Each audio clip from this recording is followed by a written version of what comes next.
Bueno, pues buenos días y buenas tardes. Supongo que la mayoría de vosotros estaréis en España, con lo cual, más bien buenas tardes, pero seguro que nos acompaña alguien desde también América Latina. He visto que hay ya alguien aquí desde Colombia y seguro que no es el único, que hay mucha gente. Hoy tenemos un panel de expertos que creo, si no me equivoco, la mayoría están en Madrid, pero bueno, yo soy Belén Gallego, soy CEO de Data Insights y me uno desde Madrid hoy. Y hoy vamos a hablar un poco de lo que va a pasar o de lo que creemos que va a pasar a raíz del renacimiento solar de España. Como sabéis, el gobierno se ha hecho una serie de números y una serie de planes que vaticinan más de 30 gigavatios de solar en los próximos años y parece entonces que está habiendo también un poco de descentralización, más autoconsumo, se están dando muchos PPAs privados, entonces el sector se está fragmentando un poco y ya no tiende tanto a esos pues, tenders gigantescos, ¿no?, del gobierno. Entonces hoy vamos a ver un poquito más desde el punto de vista de un developer, o un par de developers, manufacturers y también desde el punto de vista de un banco, cómo esa oportunidad pues, va tomando forma y lo que se está viendo y demás. Entonces, antes de seguir, me gustaría que se presentaran ellos mismos. Y Fernando, si puedes quitarte el mute y te presentas, por favor. Sí, buenas tardes y muchas gracias, Belén, por la invitación. Soy Fernando Reina y soy el Legal Counsel de la empresa alemana BayBary en España y me encargo de asesorar en el desarrollo de proyectos de energía solar y eólica en España y Portugal. Y hoy os atiendo desde Madrid. Desde Madrid, yo creo que estáis todos en Madrid, me da a mí. Pero muy bien, genial. Muchas gracias, Fernando. A ver, siguiente, Miguel Ángel, por favor, te pediría que hicieras lo mismo, que te presentases. Hola, buenas tardes. Mi nombre es Miguel Ángel Amores. Trabajo en Triodos Bank. Soy gerente de financiación de energías renovables y efectivamente estamos en Madrid, más concretamente en Las Rozas de Madrid. Fantástico. Además, la banca ética. Muchas gracias, Miguel Ángel. Y Íñigo, last but not least, por favor, cuéntanos un poquito Hola, sobre ti. buenas tardes a todos. Yo soy Íñigo Viani, soy responsable de Trina ISBU en Europa. Trina ISBU es la actividad downstream de Trina, que es básicamente la compañía que desarrolla, estructura y construye proyectos. No somos los chicos que vendemos módulos ni seguidores. Vale, pues muchas gracias, Íñigo. Entonces, veo que hay gente hasta desde Moscú. Tenemos también hay gente de Argentina, tenemos un poco de todo. Así que me gustaría invitar al primer ponente de hoy, que es Fernando, a compartir su pantalla. Y mientras Fernando comparte su pantalla, pues muchos de vosotros ya habéis estado en estos webinars antes, pero os comento. Vamos a hacer una presentación corta a cada uno de nuestros ponentes, ¿vale? Y a continuación cogeremos preguntas un poco de vuestra parte. Y esto es un punto de vista de cada una de estas empresas sobre lo que ellos ven como las oportunidades, dónde están las cosas. Sabemos que ahora mismo, que todavía tenemos que votar en noviembre de nuevo, pues que las cosas están un poco en el aire y no hay como todavía un path claro, pero bueno, empezamos a ver oportunidades, ¿no? Por lo tanto, Fernando, te doy la palabra y adelante. Una cosita, si queréis mandar preguntas, utilizar la caja de Q&A o de preguntas y respuestas que tenéis abajo, no utilicéis el chat, por favor, y al final las cogeremos desde ahí. Adelante, Fernando.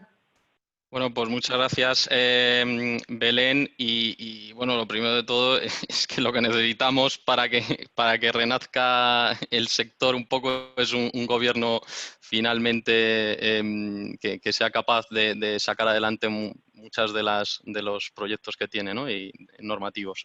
Entonces, los 3 puntos que voy a tratar hoy es, bueno, los 2 primeros puntos se refieren al desarrollo de proyectos que puede hacer un desarrollador en España, que es o bien acudir a una subasta o, en segundo lugar, no acudir a una subasta, pero firmar un PPA a largo plazo con una empresa o con una administración o con un consumidor, y en especial en este punto segundo pues me voy a detener en este lanzamiento o en este impulso que va a tener los PPAs corporativos en España. Y en último lugar, pues como soy abogado, pues haceros una breve referencia al paquete normativo que necesitamos que se apruebe para que se impulse el desarrollo de proyectos, que va a ir encaminado a evitar la especulación y a un mayor control de los proyectos por parte del gobierno. En este sentido, el primer punto que quería tratar con vosotros es un poco pues, a analizar el histórico de subastas que hemos tenido hasta estos momentos conforme a la nueva normativa y deciros, pues bueno, los operadores en estas subastas que ha habido en los años 2016 y 2017 optaron por tener los mayores descuentos y, por tanto, esto no suponer un coste al sistema, es decir, no obtuvieron una retribución adicional al precio de mercado. Pero bueno, entrar en estas subastas tenía los riesgos de tener que desarrollar estos proyectos pues, a unas fechas límite, como va a ser el 31 de diciembre de 2019, y además para ello y para asegurarse el Gobierno que se cumplía con el objetivo del 2020 del 20% del mix de energía renovable, pues había que poner una serie de garantías que ahora mismo es lo que pues, habréis visto en las noticias, pues es el tema candente, si muchos de estos proyectos van a llegar a obtener la puesta en marcha definitiva y si se van a ejecutar o no por parte del Gobierno estas garantías que han puesto, ¿no? El nuevo modelo que nos espera de subasta y conectándolo con las antiguas es que, bueno, pues como habéis visto en el Plan Nacional de Energía y Clima, el Gobierno al menos va a hacer subastas de 3.000 megavatios por año. Y bueno, pues la primera, desde luego, pues debería llegar en el año 2020, pero claro, para ello, conforme a las subastas antiguas, bueno, pues se han visto una serie de problemas técnicos que ha reflejado la CNMC, como apuntó ahí en su último informe. Por otro lado, ha estado la subasta de Portugal, que parece que también hay algunas noticias que van encaminadas y dicen que es posible que podamos cambiar al modelo portugués, pero evidentemente, como estaba comentando anteriormente, para eso necesitamos un Gobierno que pueda aprobar al menos normas con rango de ley, ¿no? Por tanto, la fecha de la próxima subasta sigue siendo desconocida, pero diría que va a ser para el próximo año, ¿no? En segundo lugar, rápidamente, la segunda tendencia que nosotros vemos como desarrollador y que se publica a día de hoy, ¿no? Por los medios es que el aumento de PPAs corporativos a nivel global pues, está siendo un incremento exponencial a lo largo de los años. Y en ese sentido, pues creo que en España también va a tener ese efecto, ¿no? En cuanto a las oportunidades y desafíos que esto presenta, pues bueno, me gustaría reseñar dos puntos de normativa como oportunidades. Es decir, el Gobierno modificó la normativa, en concreto la ley del sector eléctrico, para que los consumidores puedan firmar contratos PPAs con un productor, pero es verdad que esto está pendiente de desarrollo reglamentario. Y luego quería aludir rápidamente al nuevo estatuto de consumidores electrointensivos, o sea, la gran industria que depende en gran parte de sus costes de la electricidad. Bueno, pues ahí hay una obligación interesante en el nuevo proyecto de Real Decreto que establece la obligación de estas empresas de contratar al menos un 10% de su consumo anual de electricidad mediante instrumentos a plazo, o sea, no entre PPA, y además estableciendo una duración mínima de 3 años, ¿no? Evidentemente, el incremento de los PPAs es un hecho y motivado fundamentalmente porque las empresas y sus políticas de responsabilidad social corporativa pues van encaminadas a consumir energía renovable y, por tanto, también como beneficio tenemos pues, a un sector muchísimo más maduro, ¿no? Y luego, entre los desafíos que estas empresas se encuentran, pues entre ellas está el hecho de que estas empresas no han firmado PPAs nunca. Y, por tanto, pues con la excepción de algunas empresas multinacionales, pues hay poca experiencia en el ámbito de estas empresas de la firma de estos contratos. Luego también faltan PPAs estándar, es decir, cada uno de los off-takers pues decide utilizar un modelo de contrato. La EFET, la European Federation de European Traders, pues ha publicado un estándar de Corporate PPA que va encaminado pues eso, a facilitar un poco la negociación entre las partes de estos contratos, ¿no? Y luego, pues los dos últimos puntos es que quizá existe todavía en las empresas aversión al riesgo a comprometerse a contratos a muy largo plazo, y luego tenemos el problema de la calidad crediticia de algunas empresas, pero que puede mitigarse perfectamente con garantías. Y mi último punto que quería tocar es precisamente el intervencionismo del Gobierno en el desarrollo de proyectos, que ya vimos con la publicación del Real Decreto Ley 15/2018 en octubre, pero es verdad que este Real Decreto Ley de octubre de 2018, pues muchas de sus partes pues están pendiente de desarrollo, ¿no? Ese Real Decreto Ley incrementó el aval, la cuantía de 10 a 40 euros kilovatio peak. Trató el tema de la vigencia de los derechos de conexión, que bueno, los de antes de la ley del sector eléctrico pues están en vigor hasta el 31 de marzo de 2020, pero es verdad que los otorgados después de la ley del sector eléctrico todavía estamos pendientes del famoso Real Decreto de Acceso y Conexión que exigía el Gobierno en la propia ley, y los 5 años de vigencia pues es como que todavía no están en funcionamiento, ¿no? Y luego el Real Decreto Ley 15 de 2018, pues lo que dio a entrever es que el Gobierno se iba a meter y a vigilar más el desarrollo de los proyectos de energía renovable. Y esto es así pues porque, por ejemplo, el promotor, si tiene que hacer actuaciones en las redes de transporte o distribución, pues tiene que pagar el 10% del valor de la inversión en un plazo de 12 meses. En el plazo de 4 meses después de la aprobación de la autorización de la instalación, pues tiene que firmar un contrato de encargo. El Gobierno tiene pendiente desarrollo reglamentario, pero nos va a exigir a todos los desarrolladores que cumplamos con una serie de hitos para el desarrollo de estos proyectos, que va a incrementar la seguridad de la implementación de estos proyectos, sin duda. Y luego incluía también que los permisos de acceso no se podían utilizar para otro tipo de instalación o para distintas a la original que se fue concedida, ¿no? Y bueno, este es un poco el overview que quería dar. Evidentemente, para que esto que está pendiente de desarrollo reglamentario, pues se publicó por parte de la CNMC una circular de acceso y conexión que pretende pues regular algunos aspectos. El Ministerio informó negativamente esta circular y ahora estamos pendientes de que la Comisión de Cooperación entre el Ministerio y la CNMC pues bueno, nos dé un poco de luz y veamos un poco que siga adelante este desarrollo normativo en todos sus aspectos. Y bueno, con esto acabaría mi exposición de más o menos 10 minutos. Quedo a disposición de la audiencia si tienen cualquier pregunta.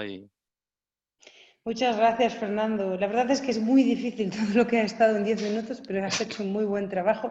Al final es un poco una idea, ¿no?, de lo que estamos aquí. Y si no, la presentación, pues por supuesto la comparto con toda la audiencia, y si tienen más preguntas. Hay una pregunta ya para ti, pero seguramente que van a ir llegando muchos más. Si puedes dejar de compartir la pantalla arriba. Sí. Y le doy te doy la palabra a ti, Miguel Ángel, para que te quites el mute del micrófono, compartas pantalla. Comentaros a todos, ya también basado en lo que acaba de decir Fernando, que obviamente, como en todos los otros webinars, estamos grabando y que os mandaremos un link a tanto las grabaciones del webinar como pues, las presentaciones que habéis visto aquí, para que os podáis descargar y, bueno, si tenéis alguna duda o lo que sea, pues os podéis poner en contacto con Fernando. Y bienvenido a República Dominicana, que veo que también tenemos gente desde allá, además de muchos otros sitios. Siempre es bueno verlo. Entonces, muchas gracias por seguir mandando las preguntas, las vamos a ver al final, ¿vale? Si tenéis cualquier cosa. Miguel Ángel, ¿estás preparado con tu presentación? Sí, creo que sí, está arrancando, sí. Vale, ok. Voy empezando, porque pensar la tenía abierta. A ver si me deja. Veo mucha gente que está muy involucrada. Da gusto ver tanto interés de nuevo en el mercado en España, ¿no? Había pasado muchos años y la verdad es que habíamos hecho muy poco considerando los recursos solares que tenemos, así que los próximos años necesariamente tiene que ser, pues está lleno de oportunidades para nosotros. A ver, si necesitas más tiempo, Miguel, podemos hacer una cosa. O hago una pregunta o le paso a Íñigo.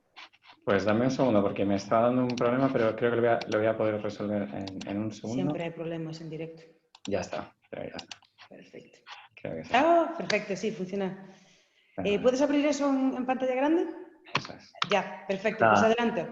Cuéntanos en todo qué estáis haciendo desde Triodos Bank. Muy rápidamente, nada, os voy a contar rápidamente quiénes somos, qué hemos hecho en el ámbito de las subastas, riesgo mercado y PPA, y un poco pues una serie de comentarios y valoraciones sobre lo que entendemos que debería de tener el futuro régimen de subastas y otros contratos PPA, ¿vale? Para que nos conozca, Triodos Bank es un banco que se fundó en los años 80. El primer parque que financió fue un parque eólico después del desastre de Chernóbil, estamos hablando de los años 86, ¿no? Algo que era aquello impensable entonces, ¿no? Generar energía a partir del viento, pues fue una realidad ya hace más de 30 años y a través de Triodos fue posible en aquel momento, ¿no? Hemos financiado entre la parte de banco y fondos pues cerca de 4 gigas, o sea, el equivalente a 4 centrales nucleares. Como banco estamos presentes sobre todo en países de Europa Occidental, Alemania, Bélgica, Reino Unido, Holanda, Francia y España, básicamente. Y como fondos de inversión estamos presentes en muchos países. Yo pertenezco a la parte de banca, ¿vale? Hemos sido, ya esta diapositiva un poquito desfasada porque recientemente nos han publicado que por cuarto año consecutivo hemos sido el banco a nivel mundial que más proyectos ha financiado a nivel de energías renovables. El número de proyectos realmente, en tamaño no, en tamaño creo que hemos sido los número 13, o así. Pero bueno, de ahí una idea de la apuesta que hace Triodos por las energías renovables, ¿no? Centrándonos ya un poco en el objeto del webinar, concretamente en el ámbito de las subastas hemos financiado ya varios parques fotovoltaicos pertenecientes a varios promotores, están en construcción, a punto de inauguración en algunos de los casos. Así como reflexiones, creo que el sistema actual tiene sus pros y contras, ¿no? Una de las... perdón, me he ido de diapositiva, sí.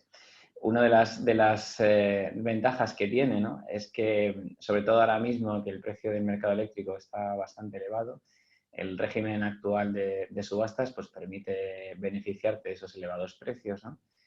Situación que no la tendríamos en el caso de firmar un PPA o de realizarse como está previsto subastas de energía a un precio fijo.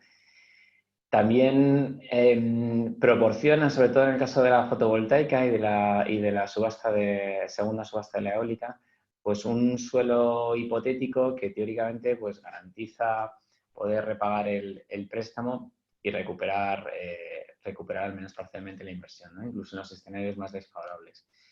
Por supuesto, no tiene el riesgo de contraparte que tiene un PPA, ¿no? Como elementos negativos, pues como supongo que sabréis, ese suelo teórico es un suelo movedizo que está sujeto a un montón de variables. Depende de una rentabilidad teórica que a su vez depende tanto de los flujos de caja pasados como los precios de energía futuros. Depende teóricamente, y si esto no se modifica, del valor de los bonos del Estado. Y depende de una manera muy significativa de los costes de explotación del proyecto, de la instalación tipo que esté suponiendo el gobierno en cada 6 años, ¿no? Este conjunto de variables puede hacer, aunque tú tengas un suelo teórico muy interesante, es posible que jugando con estas variables por diferentes motivos, y parte de ellos son variables objetivas y parte son subjetivas, pueden llegar a anular este suelo o de reducirlo de forma significativa a unos niveles que no nos permitirían ese repago de la deuda o la recuperación de la inversión, ¿no? En algunos casos también las subastas se han realizado bajo bajo un precio de inversión tan bajo que incluso, como es el caso de la eólica en la tercera subasta, que podría incluso hacer que este suelo ni siquiera garantizase la recuperación total de la inversión con una rentabilidad razonable, ¿no? Posibles soluciones, bueno, pues para mí si escribiese la carta a los Reyes Magos, digo, bueno, pues mira, con el sistema actual, si me fijase en ese suelo realmente a un precio tangible, que no tiene por qué ser muy, muy elevado, pero bueno, suficiente para que el sponsor tenga una cierta tranquilidad en la recuperación de su inversión y a mí como banco me asegure la recuperación del préstamo, me serviría, ¿no? Incluso ya digo, el sistema actual con un precio fijo, no sujeto a multitud de variables. Segunda opción, pues la que se está manejando, ¿no? Un precio, subastas de energía, un precio fijo, ¿no? Si bien ese precio fijo tiene que ser suficientemente atractivo para que garantizase, por lo menos para las entidades financieras, el repago del préstamo. Y aquí, bueno, tenemos que tener muy presente lo que ha sucedido recientemente en Portugal, ¿no? Que yo creo que es un aviso a navegantes, ¿no?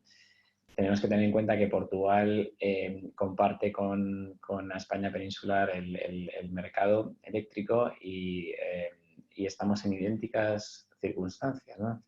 Tanto Portugal como España tienen un recurso solar muy parecido, eólico más o menos, depende de la zona, y el precio de la electricidad es prácticamente idéntico, ¿no? Debido a la elevada interconexión que hay, ¿no? Con lo cual, lo que suceda en Portugal puede suceder en España, ¿no? Y los precios son tan bajos en el año 2019, donde todavía hay un recorrido para bajar CAPEX y OPEX de fotovoltaica y eólica, que da un poquito de susto viendo a largo plazo qué tendencia puede haber en el mercado de los precios de electricidad en el largo plazo, ¿no? Es una reflexión un poco también personal, ¿no?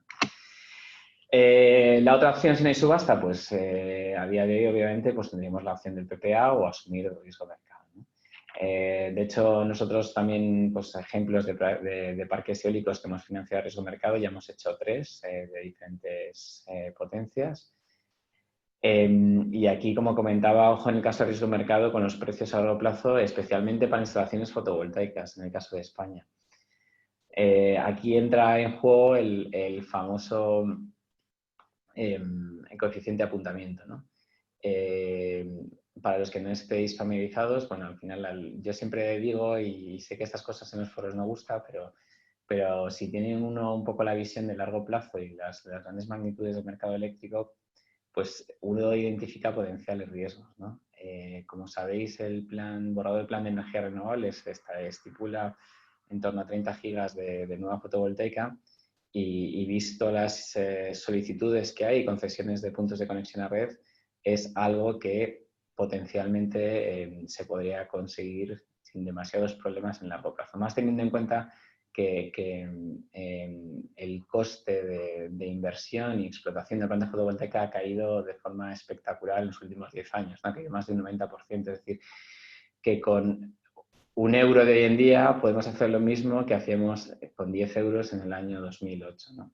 Con lo cual no se necesita tantísima inversión como para o sea, lo que nos costó en su día 3 gigas de fotovoltaicas, lo que nos costará en un futuro hacer 30 gigas, ¿no? Y esto da mucho que pensar, ¿no? Además, cuando no hay tanto apetito de los inversores buscando financiaciones, buscando inversiones con una rentabilidad pues no elevada, pero por lo menos más elevada de lo que podrían obtener otro tipo de inversiones como bonos del Estado, etcétera, etcétera, ¿no?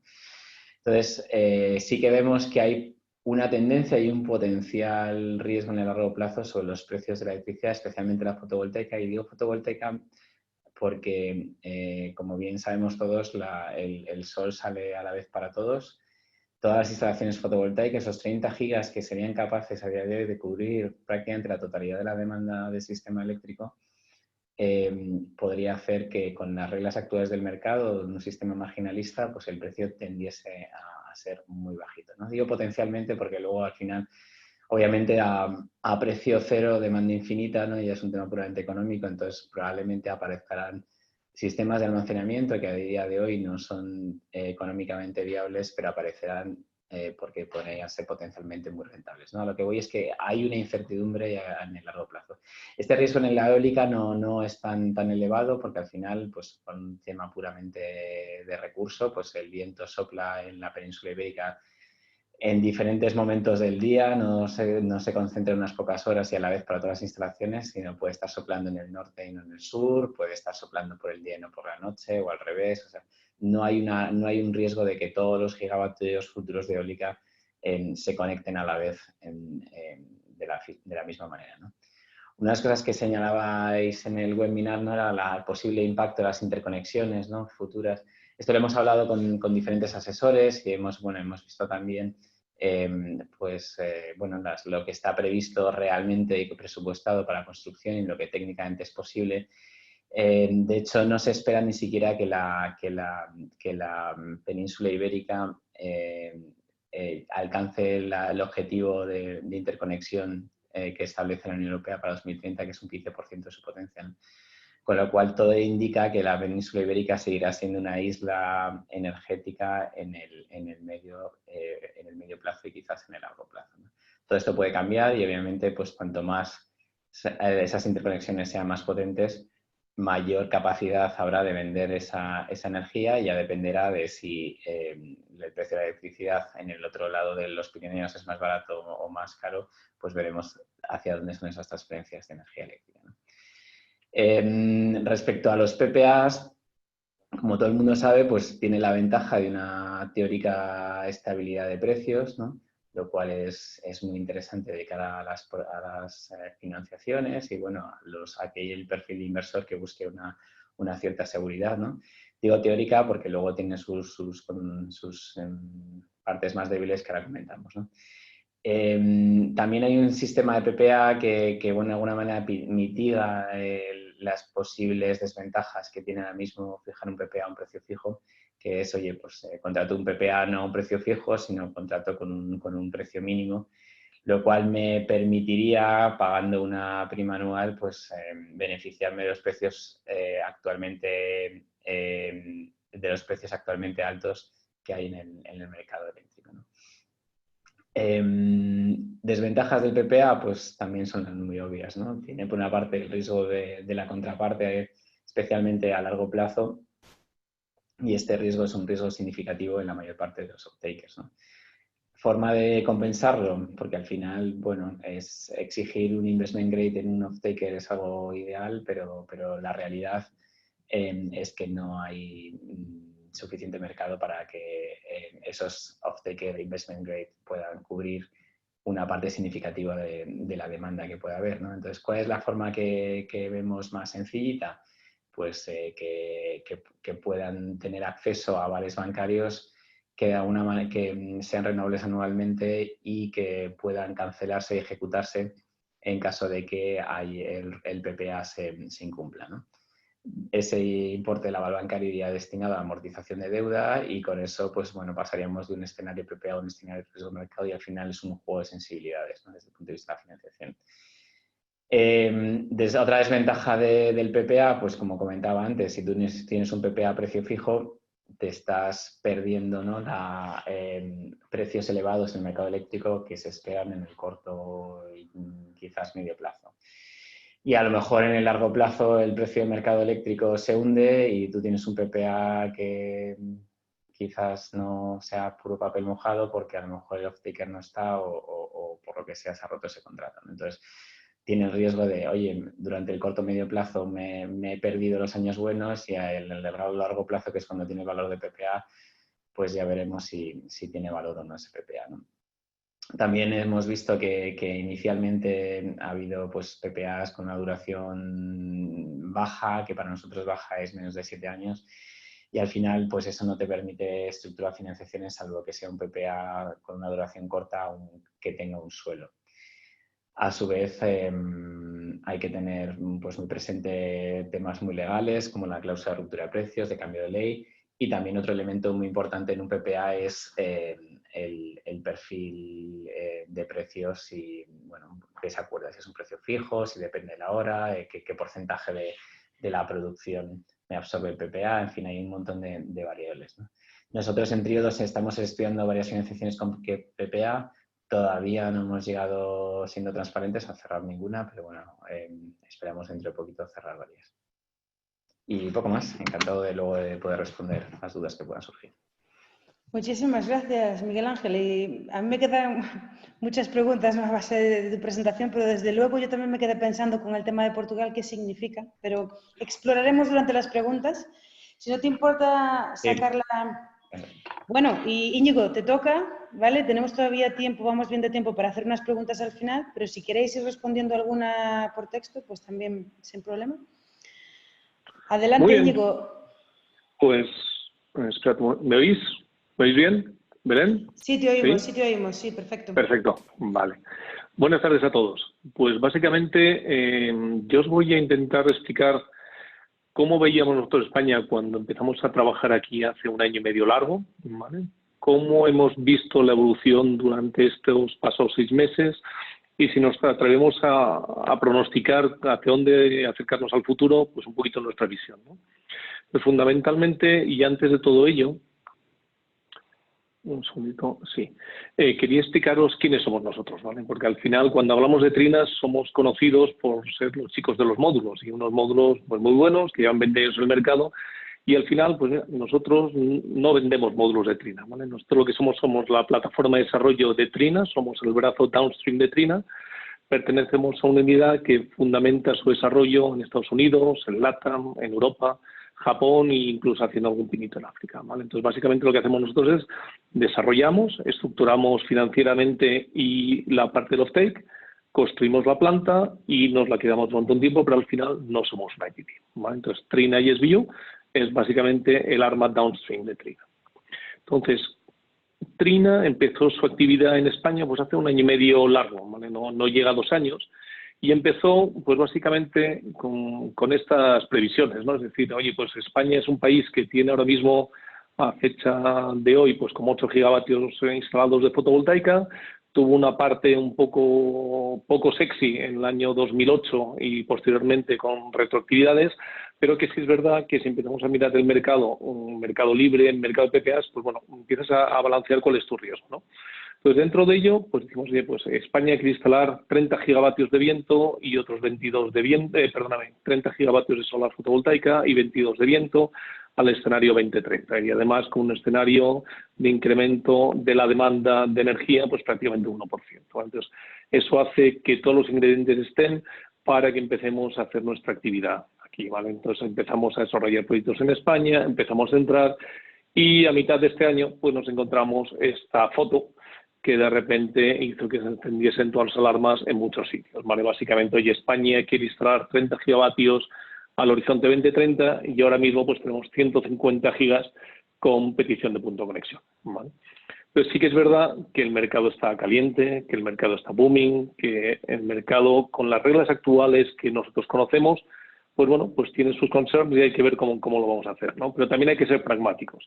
Y de hecho, ahora mismo, cuando vemos lo que es un pipeline y cuando hay gente que nos quiere vender proyectos, pues de repente te das cuenta que has solicitado un punto, pero no lo tienes aceptado por el TSO que es red eléctrica, o bien las condiciones de conexión hacen que el proyecto se caiga, o bien te dicen que vaya usted a conectarse en mitad de una reserva natural y entonces no vas a poder, ¿vale? Por tanto, esos 150 gigas, que son muchos, ¿vale? Pues ¿cuántos podemos pensar que, bueno, pues que pueden empezar a salir? Pues del orden de esos 30 gigas que el PNIE quiere, pues seguramente sí, ¿vale? Pero también es cierto que habrá que ir viendo cómo van evolucionando esos puntos de conexión que ya han solicitados, tendremos que ir viendo cómo va evolucionando la regulación y, por tanto, bueno, pues de un modo pragmático, esto es lo que hay. El PNIEC plantea tener 30 gigas de solar fotovoltaica de aquí a 2030, la situación actual es esta y a partir de ahí vamos a intentar entender cómo funciona España, ¿no? Y vamos a intentar ver si realmente tiene sentido seguir apostando por España y bajo este mismo modelo de negocio, ¿vale? Entonces, hay una cosa que es fundamental, que lo ha comentado antes Miguel Ángel, ¿vale? Y es que el mercado actual energético español, ¿vale?, viene marcado por un mercado marginal, en el cual todo lo que es la parte térmica es la que va fijando el precio diario, ¿vale? Sí que es cierto que si empezamos a plantear que hay una enorme penetración de renovables, podríamos tener el pensamiento de que esto va a casar a precio cero, ¿vale? Al final, casar a precio cero puede ocurrir dos cosas, o bien que las renovables se paren, por tanto no cumplimos con los objetivos que tiene la Unión Europea, o bien, pues sinceramente, que quien vaya a ir casando, pues al final vayamos a tener una rentabilidad más razonable de la que ahora mismo alguien pudiese llegar a pensar, ¿vale? Eso quizá limpie un poco el mercado de algunos sectores más oportunistas, ¿vale? Pero sobre todo vemos dos oportunidades, ¿no? Por una parte es una posible descorrelación entre el precio de la energía y las commodities. Por ejemplo, en este caso podemos ver el incremento que ha tenido el precio del gas, por ejemplo, en 2018, ¿vale? Y eso hace que si sacas de la foto el carbón, pues al momento el gas te puede llegar a cerrar a un precio más elevado de lo que tenías previsto, si no miramos el Brexit y el efecto de los créditos de carbono, ¿vale? Entonces eso al final es una oportunidad que cuando miramos las cosas solamente con un punto de vista fotovoltaico, pues nos olvidamos de ello. Y después, a pesar de que la rentabilidad pueda llegar a bajar o puede llegar a adecuarse, sí que es verdad que puede empezar a haber otro tipo de mercados, ¿vale? Puede abrirse el mercado secundario, puede abrirse el mercado de capacidad, y eso hace que los revenues de la fotovoltaica no sean solamente por ese esquema que hemos estado acostumbrados a ver hasta ahora, sino que además tengamos otro tipo de fuentes de ingresos, ¿vale? Entonces, básicamente, la idea es decir, oye, pues el futuro será como sea, pero lo que estamos seguros es que no va a ser como es hoy. Por tanto, lo que podamos llegar a hacer pues depende también de nosotros y de cómo lo veamos, ¿no? Y en ese sentido sí que es verdad que la CNMC publicó un draft de su regulación, y en ese sentido pues lo que vemos es que se quieren o se proponen implantar mayor control. Sobre todo también se quiere incrementar la capacidad que haya en red, por ejemplo, incrementando la tensión de cortocircuito. Eso hará que se libere gran parte de la capacidad. Y además que se pueda empezar a analizar el compartir algunos puntos de conexión que actualmente están copados, por ejemplo, por viento, ¿vale? Y sabemos que viento y solar en muchos casos pueden llegar a ser muy compatibles, ¿vale? Por tanto, el estudio de sistemas híbridos pues también es una cosa que puede permitir la penetración de la parte solar, ¿eh? Por tanto, creemos que ahí, pues bueno, si esto en algún momento se aplica, pueden aparecer oportunidades, ¿vale? También es cierto que, como antes ha evidenciado Miguel Ángel, pues hoy por hoy pues el mercado libre está funcionando y los PPAs existen. ¿Cuántos PPAs se puedan firmar? Pues depende de varias cosas, ¿no? Pero están ahí, incluso algunas entidades financian una correlación de merchant bastante elevada, y también nosotros creemos que en algún momento van a empezar a convivir, como puede llegar a pasar en Portugal, pues tener subastas con la parte del mercado libre, ¿vale? Sí que es cierto que ahora mismo no hay visibilidad sobre cuándo serán las siguientes subastas ni cómo serán, pero consideramos que este mercado seguirá existiendo. Igual si miramos Portugal, pues incluso podrán llegar a convivir, ¿vale? Y también es cierto, y mirando la presentación, la slide anterior, que almacenamiento energético es algo que está y estará. ¿Cómo les traemos valor? Pues yo creo que hoy muy poquitos o casi nadie sabe cómo extraer valor. También es cierto que la regulación no está ahí todavía para poder extraer ese valor, ¿vale? Entonces, al final, yo creo que esto va a ser un juego de los desarrolladores y los industriales empujando al regulador, y al final las cosas irán surgiendo, ¿vale? Si es que nos incluyen en las subastas. Pero creemos fuertemente que esto va a ser una oportunidad, ¿no? Una oportunidad de hacer balance, una oportunidad de desarrollar otro tipo de modelos de negocio, y esto es francamente interesante, ¿vale? Y después, en cuanto al efecto de las interconexiones, actualmente sí que es verdad que España es una isla, y actualmente, pues bueno, estamos importando energía por parte de Francia. También es cierto que el incremento del precio de la energía en Francia puede llegar a tener un impacto en ese ratio. Y también, pues actualmente estamos importando energía de Marruecos con bajo precio, pero también es verdad que es una energía con una alta tasa de emisiones de carbono, ¿vale? Pues está hecho con centrales de carbón, y a partir de ahí habrá que ver la Unión Europea qué aplica ahí, ¿vale? También es cierto, que a partir de que se empiece a abrir la interconexión con Marruecos, en algún momento tiene lugar, nos permitirá a España al empezar a exportar, ¿no? Por tanto, estos son tres puntos que hacen que sí que es cierto que el mundo actual es que la red está sobreocupada, que hay muchas solicitudes, pero que en algún momento vemos que hay posibles nuevos modelos de negocio que empiecen a surgir, que si el gobierno quiere puede llegar a aportar ayudas, y sobre todo en la parte del almacenamiento energético, si permite y empieza la regulación a empezar a trabajar, pues eso es una enorme fuente de empezar a pensar cómo queremos que este mercado llegue a ser, ¿vale? Sin olvidarnos que desarrollar un proyecto en España no va a tomar entre 1 y 2 años. Por tanto, en cuanto a la regulación hay que estar preparados para hacer los proyectos en línea.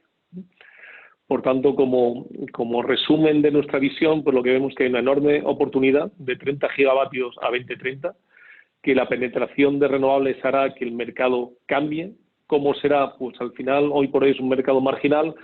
Sí que vemos que puede haber oportunidades de ingreso de otro tipo de esquemas, y también con una cohabitación entre los tenders y lo que es el PPA / el merchant, y sobre todo que storage va a ser una oportunidad, ¿vale? Una oportunidad que hay que saber entender, hay que saber cómo les traemos el valor y cómo vamos a desarrollar proyectos.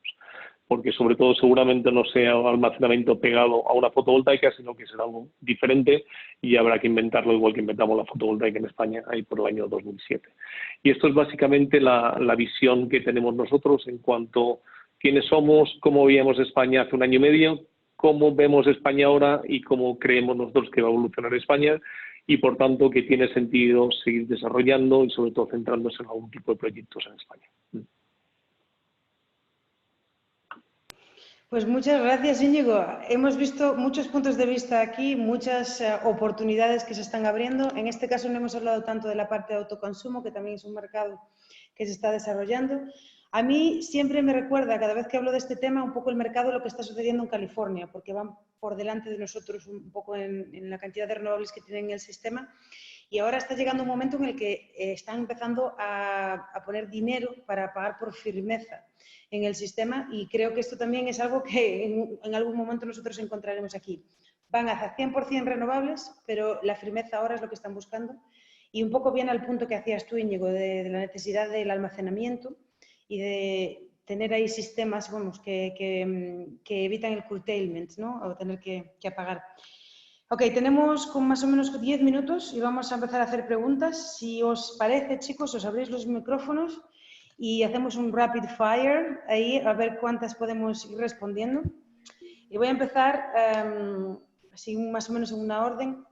La primera dice, es para ti, Fernando, dice, ¿hace falta hacer subastas dado el gran interés inversor que hay? Quizá no sea necesario.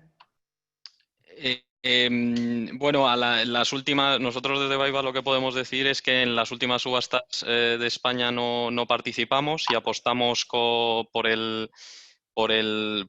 desarrollar los proyectos con PPA, y de momento las futuras subastas pues tenemos que ver un poco, ¿no? Cómo va a ser el modelo, ¿no? Vale, y otro que creo que es para ti, el adelanto del 10% en las medidas de garantización de proyectos, ¿a partir de qué fecha será vigente? Esto lo dijiste tú, ¿no? Yo sí, el 10% de la inversión, bueno, el Real Decreto Ley este está en vigor desde el, si no me equivoco, el 6 de octubre de 2018, y luego tenías, pues eso, 12 meses para pagar, desde el acceso y conexión, 12 meses para pagar el 10% a la distribuidora, al transportista. Y es verdad que los puntos de acceso y conexión que se concedieron con anterioridad a ese Real Decreto Ley se disponía, de hecho, hasta el 7 de octubre de este año, para cumplir con ese 10% de pagar de la inversión a transportista y distribuidor. Ok, pregunta para Triodos. ¿Financiáis Merchant 100% sin PPA ni subasta? Financiamos riesgo mercado 100%, si bien pedimos algún tipo de garantía adicional. Pueden ser desde cruzar a avales con otras sociedades que tengan ingresos a prima, otro tipo de ingresos, garantías corporativas. O sea, en principio sí que lo financiamos, pero no es una financiación de proyecto pura al 100%. ¿Y cuál es el tamaño medio de proyectos de energía renovable que habéis financiado? Y se refiere a los de PV, a los de fotovoltaica. En fotovoltaica en el pasado, con plantas con prima, yo creo que rondaban entre los 2 y 5 megavatios, y actualmente pues ronda entre los 10 y 30 megavatios. Es lo habitual, pero podemos financiar incluso 50 megavatios sin ningún problema. Bueno, y ahora ya hay plantas de 500 y pico aquí en España, ¿no? Que se están empezando a construir, o sea que va a subir, porque uno de esos ya te cambia toda la estadística. A ver, esta es una pregunta que os voy a dejar a todos, en caso de que es la de, ¿se está considerando el almacenamiento de energía en el desarrollo de nuevos proyectos fotovoltaicos? O sea, está hablando de baterías muy específicamente. ¿Quién quiere empezar? ¿Íñigo? Va. No te escuchamos, Íñigo. No te escuchamos, perdona. Ok, ya. Ahora sí, ahora sí. Nosotros sí lo estamos considerando, ¿vale?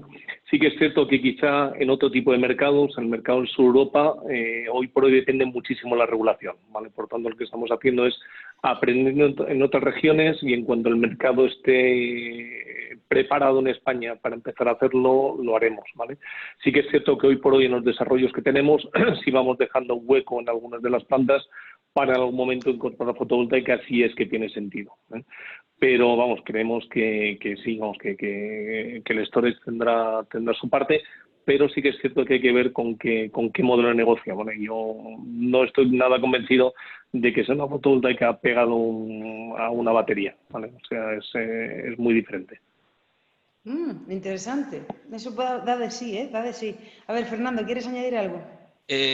Bueno, un poquito más. En nuestro approach también es parecido al de Íñigo de Trino Solar.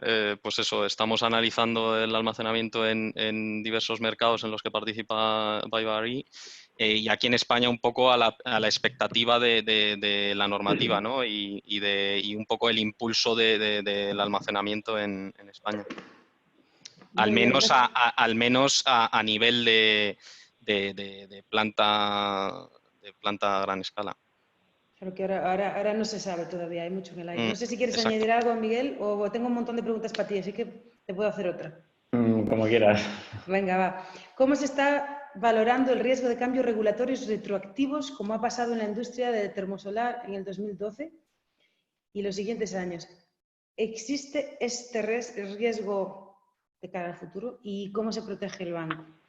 Creo que se está refiriendo, bueno, pues el riesgo fiscal, ¿no? Por así decirlo, de cambios retroactivos.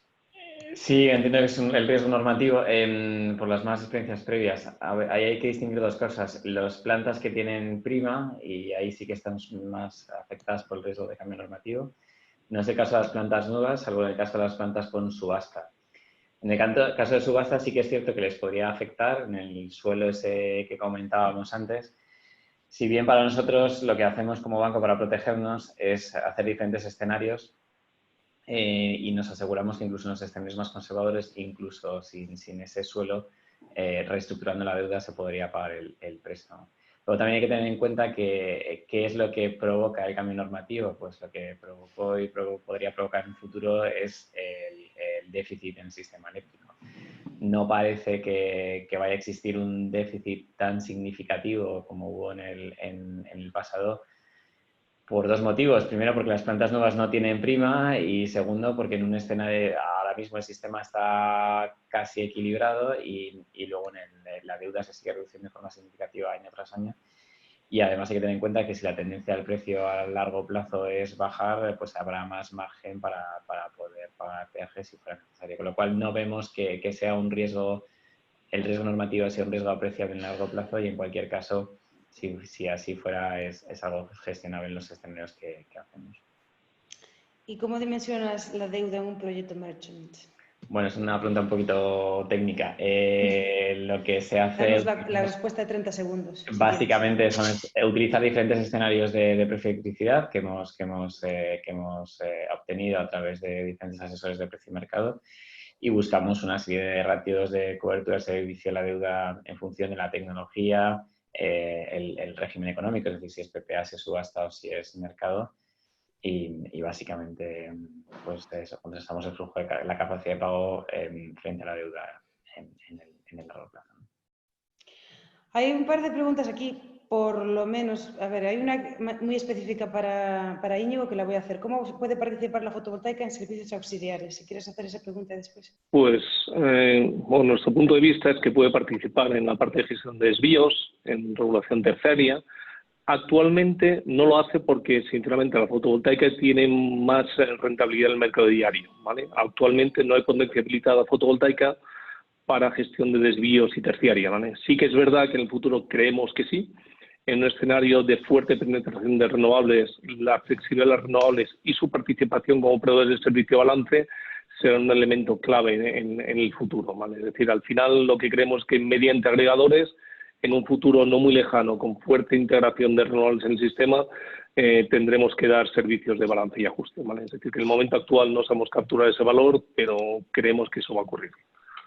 Y eso también obligará a muchas compañías a... Sí, perdona, ¿qué decías, señor? ¿Obligará No, muchas nada, empresas? que eso obligará a compañías a acomodarse a ese nuevo escenario. Vale. Aquí hay un par de preguntas sobre termoeléctrica, termosolar, entonces lo voy a combinar. Aquí dice, hay uno que pregunta, ¿sería razonable utilizar, qué almacenamiento para fotovoltaica sería razonable para competir con las áreas fundidas? Y otra persona que pregunta, ¿cuál es vuestra perspectiva sobre inversiones en plantas solares termoeléctricas como almacenamiento de más horas, de más de 7 horas? de cara al 2030. Entonces lo voy a dejar abierto, no sé quién quiere cogerla. Adelante. Yo sí la recojo porque, volviendo a mi papel pasado de asesor técnico, es que aquí son dos conceptos diferentes. Sales fundidas se utilizan como medio de almacenamiento térmico para plantas solares térmicas, ¿no? No tiene relación con el almacenamiento eléctrico que necesitaría una planta fotovoltaica, ¿no? Uno almacena calor y otro almacena electricidad.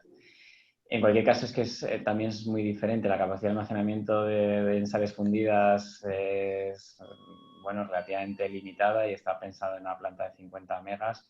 Y lo otro necesitaríamos un sistema masivo, ¿no? Lo cual también tiene sus desafíos técnicos e incluso medioambientales, ¿no? Entonces, bueno, al final, ¿cuál es el sistema de almacenamiento típico? Pues que se utiliza hoy en día, las presas, ¿no? de bombeo. Y a futuro, ¿qué sería lo ideal? Pues probablemente utilizar el hidrógeno para este tipo de cosas, ¿no? Y la otra, me he perdido cuál era la pregunta de algo también si hay apetito para para invertir en plantas plantas solares termosolares termoeléctricas. con más de 7 horas. Sí. Sí, el problema de las plantas solares termoeléctricas frente a las fotovoltaicas, que son más caras, tanto a nivel de CAPEX como de OPEX, y bueno, y además son menos, las plantas fotovoltaicas son totalmente modulares, ¿no? Entonces, ahora mismo las plantas fotovoltaicas a día de hoy le han ganado la partida a la solar termoeléctrica. No quiere decir que no pueda tener hueco, pero necesita correr la solar termoeléctrica para volver a estar al nivel de la fotovoltaica en cuanto a competitividad económica y técnica. Bueno, la gente que está escuchando sabe que discrepo contigo ya, o sea que ya después os doy mi versión. Íñigo se está riendo porque esta es una conversación que tenemos él y yo muy a menudo. Íñigo, adelante. A ver, que tienes algo que decir seguro, vamos, faltaría más. Sí, no, es decir, al final yo me encanta la fotovoltaica, a pesar de que en un momento trabajo mucho con gente que hacía CSP y oía mucho las sal fundidas, pero al final sí que es cierto que cuando hablamos de almacenamiento depende muy mucho de lo que queramos hacer con el almacenamiento, ¿vale? Es decir, estamos acostumbrados a trabajar en fotovoltaica, a escupir electrones según se producen y ya está. Con almacenamiento depende de lo que queramos hacer. Si queremos hacer energy shifting, si queremos hacer algún tipo de reserva de capacidad, depende muy mucho la aplicación que queramos, emplearemos un tipo de almacenamiento u otro, y emplearemos una tecnología u otra. O sea que almacenamiento es mucho más, si quieres, técnico o todavía por hacer que lo que hacemos actualmente. Entonces, si me preguntas, pues si quieres hacer una respuesta rápida a la red y en un tiempo muy cortito, pues al final lo vas a hacer con baterías, no lo vas a hacer con sales fundidas, ¿vale? Si lo que quieres es aguantar toda la noche, pues seguramente lo hagas con sales fundidas y con otro tipo de sistemas de generación que no es fotovoltaica. Entonces yo creo que al final lo suyo es tener un buen mix, ¿eh? Pero storage es una palabra muy cortita y cómo lo defines y cuántos casos de negocio puedes hacer, pues tienes entre 20 y 30. O sea que al final depende muy mucho de lo que queramos hacer, cómo es el valor. Tan político de ti, Íñigo, muchas gracias. Ni para ti ni para mí. Pero sí, efectivamente, yo estoy contigo, pero sí que es verdad que ahora, no sé si sabéis, igual, pero se están dando casos, por ejemplo, en Alemania, que se están testeando ya en plantas viejas de carbón, darle una nueva vida, agarrar energía que está curtailed, ya sea de eólica o de fotovoltaica, que no se puede absorber en ese momento, que se está tirando, y meterla en sales fundidas, efectivamente, y después pasarlo por la turbina, turbinarlo como siempre, y es una de las respuestas que se da a la pérdida de trabajos en carbón, por ejemplo. Se está haciendo también mucho en Estados Unidos, en Texas, a través de unos offshoots de Google X que se llama Malta Inc. Y, en fin, se están moviendo un poco por aquí, pero sí que es verdad que a la hora de España no tiene sentido porque la termosolar directa de agarrar el calor pues valdría más la pena. Fernando, si tienes algo que añadir. Pues no. No, de este punto no tengo mucho más. Vale, y aprovecho para deciros que las últimas plantas en Dubái, que son en realidad baterías, que funcionan desde las 6 de la tarde hasta las 10 de la mañana, aprox, han salido a 7,3 céntimos. Entonces, realmente son muy competitivas y es más barato que el gas en el caso de los Emiratos Árabes. Entonces, sí tiene sentido desde el punto de vista del sistema, empezar a pensar cómo evitas la duck curve, ¿no? Que esta es mi última pregunta para vosotros, que es una pregunta que hay aquí, que cómo se evita, ¿no? ese duck curve, nos lo manda Manolo, ¿obligaría a España a tener almacenamiento? A ver, el tema del duck curve en California es complejo, porque ha llegado un momento en el que ahora se están desconectando plantas fotovoltaicas relativamente nuevas porque no se puede hacer nada con ellas, porque, bueno, también en parte porque hay mucho autoconsumo en California. Y, claro, ahí hay dos cosas, ¿no? Porque va cambiando el precio baja completamente durante el día y suben los lados. Entonces, la energía de los lados tiene mucho más valor, con lo cual da pie a que empresas que tengan proyectos fotovoltaicos muevan, ¿no? Hagan load shifting, que se llama. Entonces, os quiero dejar, ¿cómo evita España este problema de cara al futuro? Íñigo, empieza, que yo sé que tú tienes las respuestas, o alguna. Pues básicamente, ¿me escucháis? ¿Sí? Sí, es que no sé por qué en la pantalla me aparece en mute y en el teléfono no. Sí, pero te escuchamos. Al final, o sea, no hay que olvidarse, ¿vale?, que cuando en España tú pides un punto de conexión y te lo conceden, pues el TSO y el distribuidor están mirando cuál es la generación que van a tener y ellos mismos hacen sus números, ¿no? Entonces, el tener curtailment o tener ese tipo de cosas es complicado que tú lo puedes llegar a tener en España, ¿vale?